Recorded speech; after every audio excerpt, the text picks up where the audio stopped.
Foreign ministers representing the group of 20 nations are meeting. The group of 20 nations are meeting in Johannesburg, but this time without Washington's top diplomat. The world's leading economies will address Gaza and Ukraine and try to tackle the concerns of developing nations. The gathering in South Africa marks the first time an African country is presiding over the forum.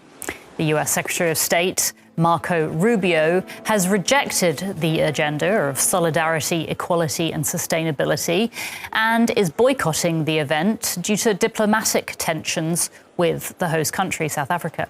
The European Union and the African Union, both part of the G20, will be attending alongside the UN. The US will be represented by its ambassador to South Africa. Let's get more from Diane Hawker, who joins us now from Johannesburg. So, Diane, the US Secretary of State, Marco Rubio, won't be at this meeting. Talk to us a little bit about how this is going to impact the talks. Well, the simple answer, Anya, is that the talks are going to go ahead. And perhaps the US's input won't be coming from its highest diplomat, but from others who form part of its diplomatic corps. We know that the South African ambassador will be part of those discussions, but there will also be other diplomats, Sherpas, who are specially selected diplomats who are part of all the G20 discussions throughout the year of South Africa's presidency. Earlier today, I spoke to South Africa's Director General of International Relations, Zane Dango, and he said that South Africa would be making an effort to ensure that all the important issues are covered with those diplomats and that the sort of key issues that will be handed over to the US as the next chair of the G20 will also be discussed with those diplomats. OK, but with big issues on the agenda, the war in Ukraine, the Middle East conflict, I mean, does it make sense to talk about these without the US at the table?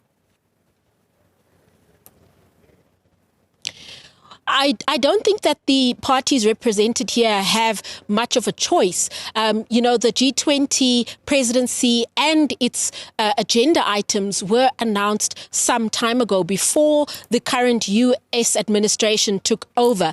In fact, the theme of the conference was actually discussed with all the parties as far back as last year. So there must be, a continuation with these topics that have been agreed on by the various parties, and there might be some delay in ultimately reaching decisions or consensus where United States input is needed. But I think it is worth pointing out that the majority of other G20 member states are present. There are 15 of the 20 members present, as well as at least 20 other countries who've been invited to participate in this event. So the discussions will certainly continue without that input from the US at the high level, but certainly other diplomats will be able to continue discussions with the delegates here. All right, we'll have to leave it there. Diane Hawker reporting from Johannesburg. Thanks so much, Diane.